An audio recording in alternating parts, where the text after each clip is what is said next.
Ivangeli likaLuka isahluko samashumi amabili nambili ivesi le-18 lifundeka kanje.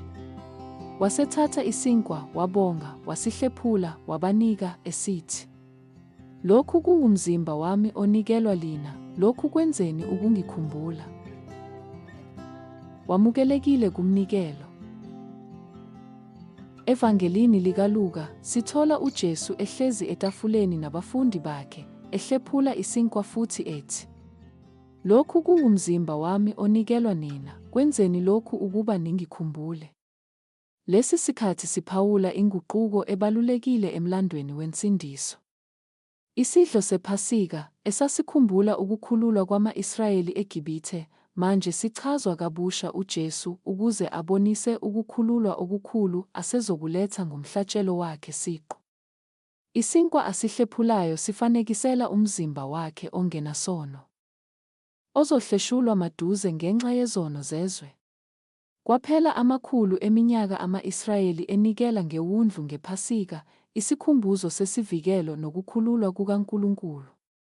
Kodwa uJesu, iwundlu likaNkulunkulu langempela, manje ulungiselela ukuzinikela yena njengomnikelo wokugcina wezono zesintu. Umzimba wakhe, omelelwa yisinkwa, usuzohleshulwa, negazi lakhe lithululwe ukuze kuthethelelwe izono. Lesi senzo, esijule kakhulu ngokubaluleka kwaso, akusona nje isiko lokukhumbula okwedlule, kodwa siyisimemo esiqhubekayo sokukhuluma naye, ukukhumbula umhlatshelo wakhe, nokulindela ukubuya kwakhe. Lapho uJesu ethi, "Yenzani lokhu ningikhumbula," ubiza abalandeli bakhe ukuba bakhumbule njalo inani alikhokha ukuze bahlengwe.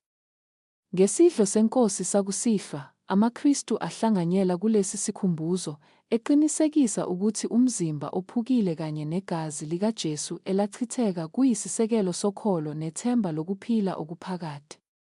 Njengoba sihlanganyela kulesi senzo esingcwele, asigcini nje ngokukhumbula lokho uJesu akwenza, kodwa futhi sibheke phambili osukwini ayobuya ngalo ngenkazimulo.